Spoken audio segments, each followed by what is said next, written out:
جنگ ہونی ہے الملحمۃ العظمیٰ، جس کو کہ میں بھی آپ کے گواہی پیش کر دوں گا، جسے کہا گیا دی لاسٹ کروسیڈ۔ بش نے بھی کروسیڈ کا لفظ بول دیا تھا، پھر واپس لیا اس نے۔ نکل جاتی ہے جس کے منہ سے سچی بات مستی میں، فقیہ مصلحت بین سے اور ہندے بادہ خار اچھا، کروسیڈ کہہ کر پھر واپس لیا۔ یہ کروسیڈ، اس کے اوپر جس قدر نقصان ہونا ہے عربوں کا، گریٹر اسرائیل بنے گا، یہ عراق، شام، اردن، سعودی عرب کا کچھ شمالی علاقہ، ترکی کا جنوبی علاقہ، مصر کا صحرائے سینا، اور اس کے ساتھ ہی جو بہترین اس کا زرخیز ترین علاقہ ڈیلٹا آف نائل، یہ سب یہودیوں کے قبضے میں جائے گا۔ اس کو حدیث میں کہا گیا الملحمۃ العظمیٰ۔ عیسائی 80 علم لے کر ہے مسلمانوں تم پر حملہ آور ہوں گے، اور ہر علم کے نیچے 12,000 فوج ہوگی۔ 9.5 نیٹو کی تیاری کس کے لیے ہو رہی ہے؟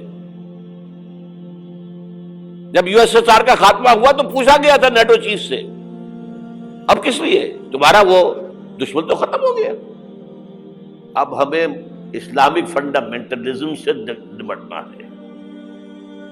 وہ جانتے ہیں خطرہ یہی ہے، دینوں کے اندر وہ آگ ہے، اوپر خاکستر آ گیا ہے، تم کہیں اٹھانا بیٹھنا، یہ اندر تو انگارہ ہے، اوپر سے راکھ ہے، اس سے دھوکہ نہ کھا جانا ان کے دلوں کے اندر۔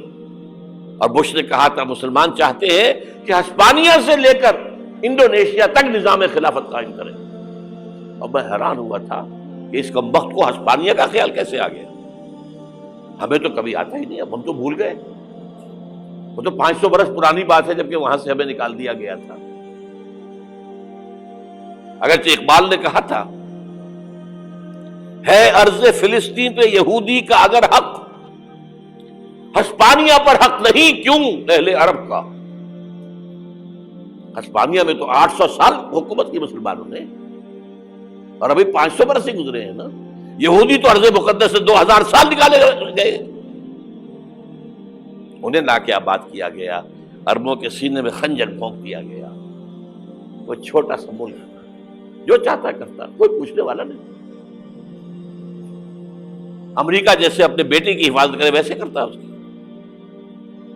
اور حضور نے فرمایا ہے وہ جنگ جب ہوگی تو ایک باپ کے اگر 100 بیٹے ہوں گے تو 99 ختم ہو جائیں گے، ایک بچے گا۔ یہ حدیث ہے، حدیث صحیح۔ اور آپ نے فرمایا ویل للعرب من شر قد اقترب، عربوں کے لیے ہلاکت ہے، عربوں کے لیے بربادی ہے اس شر سے جو قریب آ چکی ہے۔ اور آج جس طرح انہوں نے ان کی تہذیب کو اختیار کر لیا ہے، دبئی جا کر دیکھیے، بدترین مغربی معاشرہ جو ہے وہ دبئی کے اندر ہم نے قائم کر کے دکھا دیا۔ اب سعودی عرب اس راستے پر بڑھ رہا ہے۔ اور اس کے بعد نمبر 2 پر جو ہے ہم پاکستانی ہیں، لیکن میں اس کے وہ پہلی بات جو کہہ رہا ہوں وہ تو یقینی ہے، اس میں تو احادیث صحیحہ موجود ہے۔ اگرچہ اس کے بعد پانسا پلٹے گا، پھر حضرت مہدی کا ظہور ہوگا، حضرت عیسیٰ کا نزول ہوگا، اور وہ گریٹر اسرائیل گریٹر گریو یارڈ بنے گا یہودیوں کا، ایک ایک یہودی قتل ہوگا اور دفن ہوگا۔ یہ بات میں ہونا ہے، میں پہلی بات پر بحث کر رہا ہوں۔ وہ پانسا پلٹے گا جب پلٹے گا، ابھی جو سامنے ہے وہ کیا ہے؟ جس ملحمۃ العظمیٰ کہا حضور نے، جسے آرمگیڈون کہتے ہیں عیسائی۔ آرمگیڈون کی اگر کہیں جا کر آپ دیکھیں گے، آپ ڈکشنری میں مانی تو کیا لکھا ہے؟ A very big war which will be fought between the forces of evil and good before the end of this world۔ اس دنیا کے خاتمے سے پہلے خیر اور شر کی قوتوں کے درمیان بہت بڑی جنگ ہوگی۔ ارمجدون اسے کہتے ہیں عربی میں، اور آرمگیڈون اسے کہتے ہیں انگریزی کے اندر، اور یہ بائبل کی آخری کتاب کے اندر ہے، جو اس میں کہ مکاشفات یوحنا، ریولیشنز آف سینٹ جان۔ یہ تو میں کہہ رہا ہوں یقین کے ساتھ، اور زیادہ دور نہیں ہے، آیا چاہتا ہے، اس لیے کہ یہودیوں کا اور عیسائی جو کنزرویٹوز ہیں، نیو کنزرویٹوز، ان کا 5 نکاتی ایجنڈا ہے متفق علیہ، جس کے تحت کہ یہ جنگ صلیبی شروع کی گئی ہے. تو سن لیجئے آپ. آرمیگیڈون نمبر 1، گریٹر اسرائیل قائم ہو جانا اس کے نتیجے میں نمبر 2، مسجد اقصی اور قبۃ الصخرہ کو گرانا نمبر 3، وہاں تھرڈ ٹیمپل، وہ مسجد جو حضرت سلیمان نے بنائی تھی 1000 قبل مسیح میں، پھر برباد کی تھی نبوکدنضر نے، دوبارہ بنائی گئی، پھر دوبارہ ختم ہوئی 70 عیسوی تک گری پڑی ہے. ان کا خانہ کعبہ گرا ہوا ہے 70 عیسوی سے لے کر آج تک. ایک دیوار ہے ویلنگ وال، جہاں جاتے ہیں، روتے ہیں، پیٹتے ہیں، ماتم کرتے ہیں، وہاں وہ بنے گا تھرڈ ٹیمپل. اور نمبر 4، اس میں لا کر رکھا جائے گا تخت حضرت داؤد کا. یہ تخت کہاں ہے اس وقت؟ یہ لندن شریف کے اندر جو ان کی پارلیمنٹ کا جو چرچ ہے، ویسٹ منسٹر ایبے، اس میں رکھا ہوا ہے.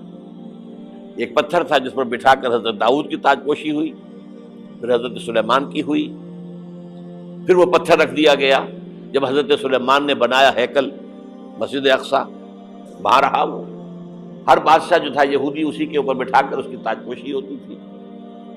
سن 70 میں ٹائٹس نے گرایا اسے ہیکل کو، وہ پتھر لے گیا، وہاں سے روم گیا، روم سے آئرلینڈ گیا، آئرلینڈ سے اسکاٹ لینڈ آیا، اسکاٹ لینڈ سے انگلینڈ آیا، اور اب وہ رکھا ہوا ہے 14ویں صدی عیسوی سے آج تک.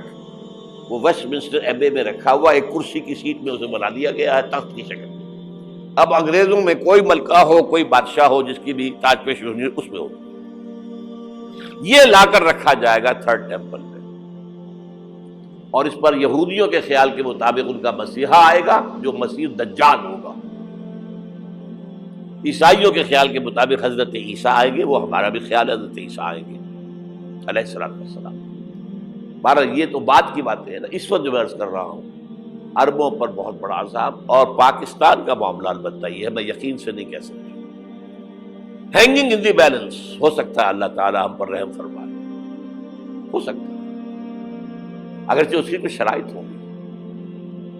چمن کے مالک اگر بنا لیں موافق اپنا شعار، اب بھی چمن میں آ سکتی ہے پلٹ کر چمن سے روٹھی بہار اب بھی.